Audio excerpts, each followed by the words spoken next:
Welcome to another episode of the Your Company Health podcast. Today, I have a very exciting guest, Octavia Cherry of Time to Sprout. Octavia, how are you? I'm doing well in yourself. I'm great. I'm great. I'm so excited to have you today because I've heard some great things that you're doing, and I know my audience definitely gonna have a treat by us having this conversation. But to get things going, just tell us about your business and how you got in healthcare. Yes, so I'm a speech language pathologist and I own a private speech and language clinic that offers a variety of pediatric-based therapy services for parents and families whose children are neurodivergent and atypical.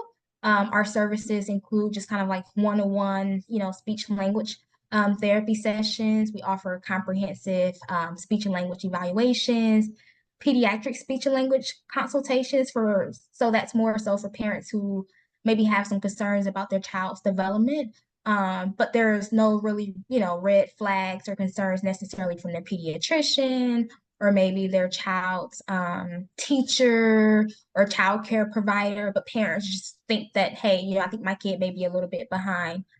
In addition, we do offer like IEP consultations, and this is actually something new that we're doing. So for many of our parents, again, who children receive speech therapy or any type of services in the public schools, many of them aren't necessarily, I would say, educated in regards to their child's IEP. So they know that their child has like an IEP or like a 504. But like when I ask them or when they say, hey, my child has an IEP during our intake, they can't tell me anything about, their child's IEP, whether from like the goals, the services that they receive. So that's something that I was like, okay, we need to offer, these IEP consultations so that parents are aware that, hey, this is a service that your child get. These are things that they're working on in these different areas and things like that. And two, we help parents too. Let's say if the school isn't following that plan. Okay, how can you go about that? So yeah, that's a little bit of what we do in a nutshell. No, definitely, definitely. And Octavia, oftentimes when we interview healthcare professionals, there is always some history or backstory and how they got Mhm. into that profession. So I wanted to talk to us a little bit about your journey and why this career path. Yeah, so I actually, I would say it was probably like high school, right? And I would never forget, you're making that transition, whether, life as an adult, right? You're gonna go to college, you're gonna go to trade school, or you're just gonna get a job. Like, what are you gonna do? So I would never forget, I actually volunteered at a skilled nursing facility back home in Wisconsin. And just kind of asking around, to see, did I want to be a nurse? I actually was a nurse, well, a CNA for one day, so I knew nursing wasn't for me. Mhm. Um, and so I would never forget when a loved one of mine had a stroke. And you just going to go visit them, and there's doctors and people coming in and out. But I will always see this, lady come in, and I knew she wasn't the doctor, she wasn't the nurse. And so again, as a kid, and I think just blunt, I was just like, hey, who are you? And what do you do? And she's like, I'm a speech language pathologist. I'm here to help, your loved one work on their communication, right, and return back to their prior life. And I thought that was so interesting. So I started to ask about, the balance, right? That work balance. Do you have to work, 12-hour shifts, 4 days a week? Like, what does that look like? And she's like, no, it's a 9 to 5. I come in at 9, leave at 5. I may have to work, maybe one weekend out of the month. I was like, oh, this sounds pretty neat. I think I can do that, right? It's in healthcare. It's not too demanding where I may have to work long shifts. So I went to college and just stuck with it, and that's got it. That's how I got into the field of speech language pathology. Okay. Awesome, awesome. So in terms of your clinic, so talk to us about the starting of that clinic. When did you decide to start it?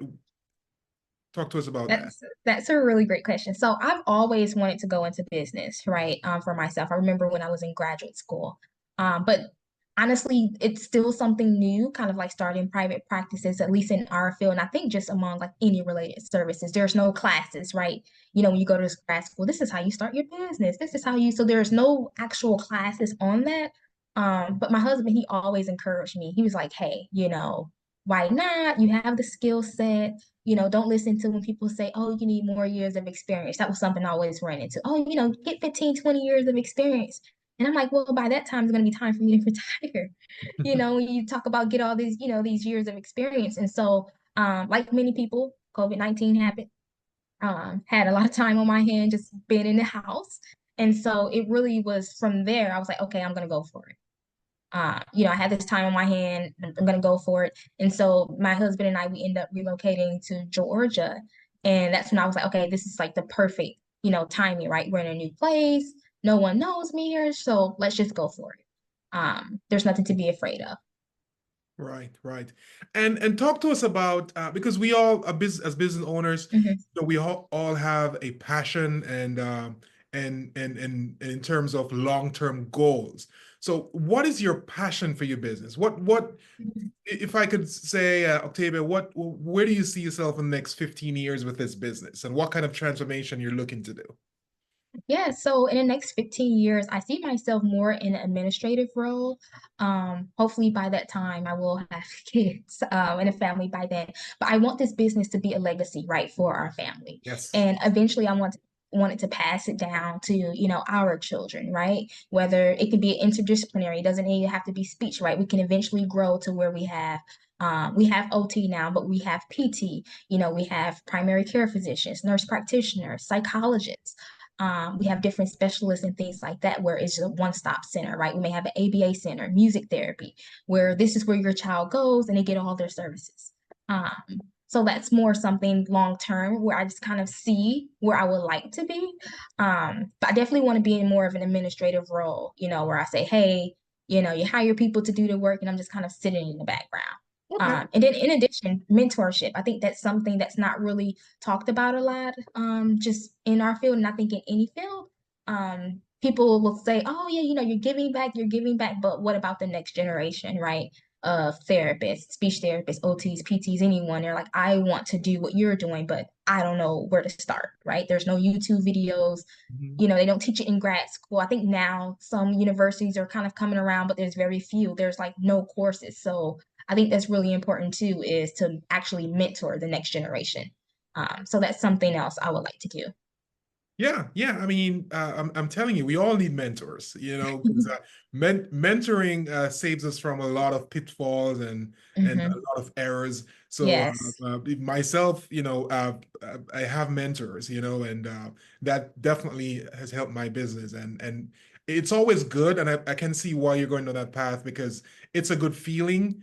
Hmm. When you can get the most out of your mentees, and when Yes. you can, help people to take them to the next level.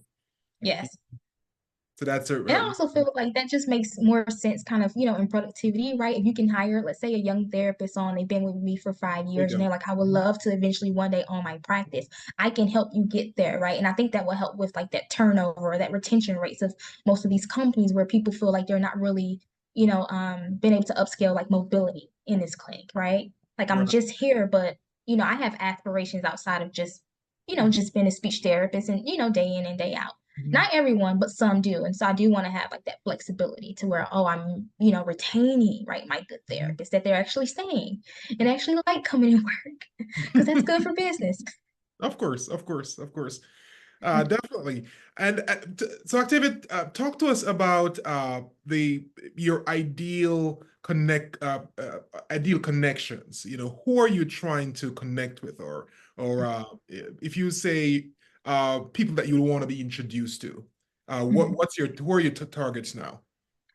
So our audience target just for our practice, we see individuals from birth all the way to 21 years of age, with communication, swallowing different types of deficits. But one of the things now that we're actually getting into is contracting with community-based Okay. organizations, just such as schools, right? So your public schools, your charter schools, childcare centers, right? Providing them with annual screenings for their children, reaching out to nonprofit organizations, I recently just started volunteering with Gigi Kids, and it's an organization that was founded for children who are neurodivergent, specifically children with Down syndrome. And so every year they have like their Fit Challenge at Grant Park here in Atlanta to the zoo. So, I always like sign up and, I'm out there cheering and, just kind of volunteering my time. And I believe they also have like a speech therapy program where they partner up. I believe it's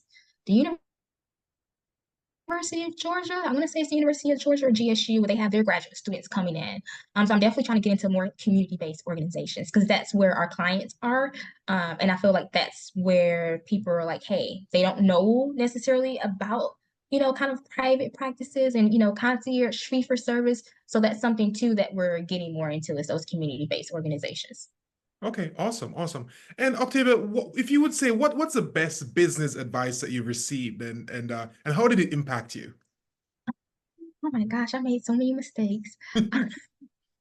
I would say the best business advice that I've been told was to save your own inventions, right? And things that are unique to you, and that would be a niche for your company, save it for you. Oftentimes, I think sometimes we get really excited and we love what we do. Mhm. And, let's say we want, oh, I want to share this with this company that I'm working for part-time or, what have you. And I will never forget I had a mentor and said, save that for yourself, right? Use that to be something that's niche about your practice, your business, instead of giving it away. And I would say another thing that I learned was have everything written in the contract, no matter how friendly someone may be, no matter, how long you may have known them for, oh, well, we have similar interests, we come from similar backgrounds, they look like me, they're in the same profession. Things can go sour really badly when business is involved. So I would definitely say always, always make sure contracts and agreements are signed before you move forward with anything. Without a doubt, that's a great advice. And so so talk to us about as business owners, we typically would make mistakes on the journey. And, Mhm. so in your field, if you would say you on the inside looking out, what are some of the mistakes you're seeing, like people in your field trying to grow a business making at this point? What are these mistakes you're seeing? Yeah. So honestly, I think one of the biggest mistakes is just trying to grow too fast, right? With leasing the building. We're here in Atlanta. Leasing buildings are so expensive. Yeah. And wanting to have a business and have a standalone, traditional brick and mortar, but not having the clientele for that, right? You have to make sure you pay for that. There's other things that's attached to that, maybe hiring too many people on at once and not necessarily having that steady income. You only get paid if your clients are showing up. So your income is, it's going to steady. Not necessarily, going out initially and buying that pretty house, right, that you've been dreaming about, or that nice new car that you've always wanted. Because there's going to be times where business isn't going to be so great. So I would say that's the biggest advice that I would give anyone. Is definitely you want to keep your overhead costs low initially, and then gradually increase, um, if that's something that you want to do. Right. And I've seen it over and over. Mhm. Businesses they grow so fast, and then or they can't, meet the commitment. Yes. And then in turn, negatively impact their company because they're seen as neglecting the customer because they can't fulfill. So you're right. There has to be some balance. Absolutely. And especially with working with kids, like I said, you get paid when the kids show up. So kids are going to be sick. During the school year, it's a little bit more consistent, but also families take vacations during the summertime, right? Or sometimes they're just like, hey, my child, they're in so many extracurricular activities throughout the year. They have all this extra tutoring and, therapy. So for the summertime, we're just going to take a break. And so sometimes you have to be willing to say, okay, that's going to be a loss there, so you have to somewhat balance it out. And I think that's kind of hard initially for people. No, yeah, I agree. Totally agree. So give us an example. I know people may be watching or listening, and they would like to hear this. So give us an example of what a great patient outcome looks like. Absolutely. So in terms of like just great patient or optimal patient outcomes, I always look at three main factors, right? Their independence. I look at whether or not, is there their communication? Has it increased? Are they able to communicate with their same age peers, and adults, right, that they're surrounded by? And also the maintenance of their progression, right? So I would say the most successful or the great outcome that I've had thus far was seeing a client that I was seeing for, I believe it was about 2 years, um, who had a very, I would say probably a moderate to severe speech impediment at that time. Parents didn't really understand them. It was articulation, speech impediment. So the kid just had a very difficult time, right? Just communicating. Not necessarily that they had, difficulty expressing their thoughts, or they had difficulty getting the words out, but it's just the sounds and things like that. They weren't putting their tongue, in a correct place. So it was very difficult for people to understand them. And again, it started to hit a little bit at their confidence, right? So like speaking in social environments, changing their personality. This kid was like, parents was like, oh, they were outgoing initially, when they're younger, but we noticed when we put them into daycare, into school, their temperament changed. So they became a little bit more shy and reserved and not wanting to talk, in fear that other kids may say, hey, you talk funny. At that age, I say when kids are young, I don't think they mean to be cruel or mean. They're just Right. kids. They haven't learned yet, filter some things. And so some kids will say, oh, you talk really funny, or that's not how you say that, or they'll just laugh, or sometimes just even ignore Mhm. this particular kiddo, and it would hit at them, their confidence, and wouldn't want to talk, wouldn't want to be in the back. So I was working with this kid for 2 years, just seeing him. I believe I was seeing this kid like 3 times a week, which is quite a bit for a young kid at that time. And so I will never forget, this was recently, we reevaluated, and I was like, kid is doing fine. They're doing awesome. I mean, they still had, some articulation issues, but I was like, I would expect that, for their age. I think that right now we can take a break, right? They can be discharged from therapy. And if need be, right, we can always look back at, let's say maybe a year, 6 months down the line if we're seeing some regression. But this kid was able to also maintain, right, his speech intelligibility in different environments. That's one of the things I look at is sometimes children make great progress in a clinical setting, like one-on-one with the therapist, but it's oftentimes being able to generalize, right? So let's say when you're, I don't know, at the Georgia Aquarium, or you're at the park with your friends, can you still maintain your speech intelligibility with other people outside of me? So I think that was a really great, successful outcome. And the kid is, doing really well. And this kid has started school, because I think this kid goes to like all year round school. So it's doing really well. And even his teachers now, they're like, oh, he was in speech therapy. You can't even tell. So I was like, that's great. If they're like, you can't even tell. Yeah, that's great, and it's awesome to to know how that kid is doing well, and I know you have countless other cases. But Octavia, I know that different clinicians would have different techniques that they use. Is there a specific technique that you use for your clients? Yeah, so I would just say the thing about us, and I wouldn't say it's new, is something that has not, it's not a new invention, but we're a mobile clinic, so we provide therapy in the child's naturalistic environment, right? So whether that's their school, their daycare, their home, considering our model, right? We're out of network, we can go to the park, right? We can go to maybe your child's dance class, or let's say for older individuals, we actually have a client who's 24. Excuse me. So we're working more on like life skills, right? Those cognitive things with life skills, such as going to the grocery store, getting everything on your list. Are you able to do your laundry? What are the different steps and sequences, right, that it takes to do a load of laundry? Just kind of things like that that I think most people don't think of, but I'm like, that's functional, right? Cooking, making recipes. So we can do a lot more of those functional life skills, right? With our model being more of a naturalistic, we can go into different environments. Awesome, awesome, awesome. And Octavia, I can't believe we're moving so fast. We're running down almost to the end. As you know, I own a digital marketing agency. What are your thoughts on digital marketing, that world? Honestly, I have mixed feelings about it. So Oh, I definitely think that investing in SEO is really great. It's a great way to kind of make your website or your business a little bit more visible, especially online. However, I think just being a caveat to being a fee for service practice, and I think just in today's time right now with what we're dealing with the economy, everybody wants to use their insurance, right? And it's really great. So oftentimes, like many of the clients that I get, they're often by word of mouth, or clients reaching out, or other clinics who have like a similar fee for service model, and say, hey, we need help. Or academic, I would say businesses who focus more on like academic testing and things like that, they'll reach out and say, hey, we have a kiddo here who we think needs to be evaluated for speech. So I'm a little bit mixed about the digital marketing. However, I think social media is really great. Mm-hmm. I tell any and everybody, you don't necessarily have to have a website. You can get on TikTok is free. Mm-hmm. Instagram is free. YouTube is free. And you can promote your business there, especially on TikTok. That's a really great way to grow your business and to Yes, broaden it is. to broaden your audience. It is. It is.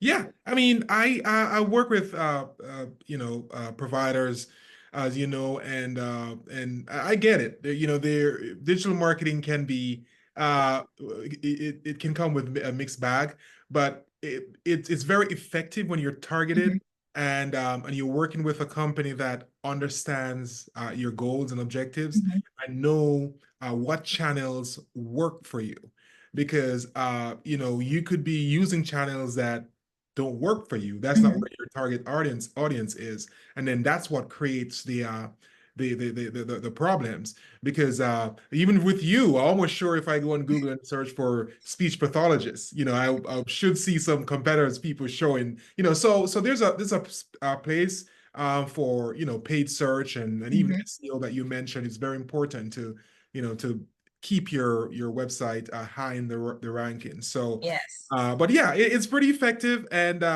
it's something that we do encourage providers to always keep in mind. So my question: how do you track, or how do you target your potential clients or your audience? How do you target them? Yes.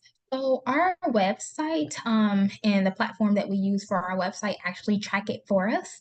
So it tracks the amount of appointments, right? It tracks the amount of clicks, right? We're able to see where we listed, in relation to other speech therapy clinics on Google. It shows us that. It shows me whether or not we have successful interactions after a click. So sometimes people may click on your website, but may Mhm. not necessarily move forward with your company. So it's able to let us know there.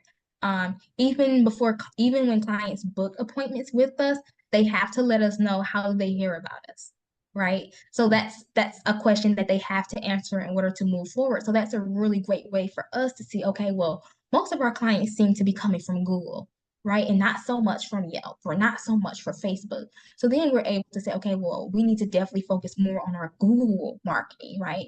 And maybe, we Bingo. need to modify our SEO because most of our clients are coming from Google. Mhm. Or let's say Instagram, we're able to see, the interactions. Are people actually interacting with posts that's made on Instagram or Facebook? Are they sharing them? We also do email marketing. So we Yep. send out a monthly newsletter to all of our clients, to any potential businesses that we have worked with in the past, just kind of say, here's some updates about our business.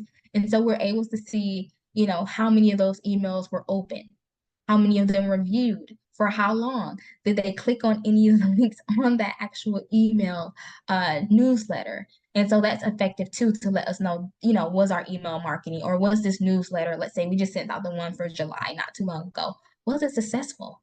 um and we're able to really target, okay, well, people seem to be more interested in, like free events, right? In our area. So maybe we need to put more free events on our newsletters to get more drive to our website. So it just really depends on what works best for you and your company. No, I'm listening to you, and I'm really I kind of excited for you and how you're approaching your business, because oftentimes you speak with providers, and they don't know their numbers in terms of from Mhm. the digital side of things, and what you have been listing out is really good. Managing or monitoring the data points, and where the traffic is coming from, whether it's Google or Facebook, Instagram, what platform is giving you the best bang for your buck, things of that nature. Because at the end of the day, the data will tell the right story, and then you can decide, where to go from that. So those are all great things that you're doing, and they will definitely be fruitful for you, in the future. Absolutely. I feel like you have to know your audience. So because we work with children, most of our clients are parents, right? And so not every parent or not every adult is tech savvy. Not everyone has an Instagram. Not everyone has a Facebook. And now you're seeing like this increase with people are trying to reduce their social media time, right? Mhm. And your screen time. So we're being mindful of that. Like maybe not everyone is on TikTok, right? Or the individuals who are on TikTok, they may be younger, right? They may not have children. So most of the people, honestly, within our clientele, honestly, come from Google. Yeah, yeah. There you go. There you go. I always tell, clients that, the data will tell the story. Mhm. There's no way around it. It will tell the story, and it will dictate, how you move forward. So before we go, I want you to tell us, I always ask this, and you could go anywhere with it. I want you to tell us one thing that you're not investing in at this point, but you need to prioritize. Uh, Yes. so what would that be? I would honestly say more community level marketing. That is something that is actually a lot more difficult to do Hmm. than you think. So just kind of marketing at the community level base. So maybe reaching out to, local libraries and seeing maybe we can offer any type of program, right? Because our audience is children. Children go to the library to get books, they hold different programs and things like that. So just kind of doing a lot more community level marketing, right? Marketing with nonprofit organizations and things like that. So we definitely have to do more of that. It's a lot harder. I think community level marketing is more difficult than digital marketing. Well, that's up for debate. That's up for debate. But there are two that you need to do, and they can be challenging. So I Mhm. understand what you're saying. So there are pros and cons on both side of things. You know, but yeah. What Tell us now? What is your favorite book, and why would you recommend it to our audience? Yes, I would say my favorite book is The Immortal Life of Henrietta Lacks. I will never forget reading this book when I was in undergrad and being in it was like a healthcare disparity course. And I've never heard of her before this course. I'm sure many people have never heard of her, but it's a really great book for individuals to read, especially if you're interested in like healthcare. It's a great reminder to look at like those bioethical and like health disparity issues, at least in the African American community, how this woman contributed her cells, right? Her body to science, and didn't receive any benefits. Same with like her family. You can go into it. There's like a long history there, but it's a really great book. I believe there's even a documentary. There's few documentaries about her, so it's a really great, interesting read. Definitely, definitely, and we'll put it up on our site, and people can actually learn more, try and find that book, and get more information on it. Um, again, I can't believe we're at the end. We're basically at the end now. One final question for you, for people who are listening, watching, how can we reach you? Yeah, so you guys can reach me at our website. That's www.timetosprout.speechtherapy.com. Or you can just give us a call at 678-653-2035. But if you go to our website, it will have, various ways that you can get in contact with us. Awesome, awesome, awesome. Octavia, it has been a blast. Thank you so much for joining us today. And I know I mean you dropped some gems on this podcast, and I know people watching, listening, they would enjoy and grasp that information clearly. So thank you so much for joining us. Thank you so much for having me. I appreciate it. Thank you. You're welcome.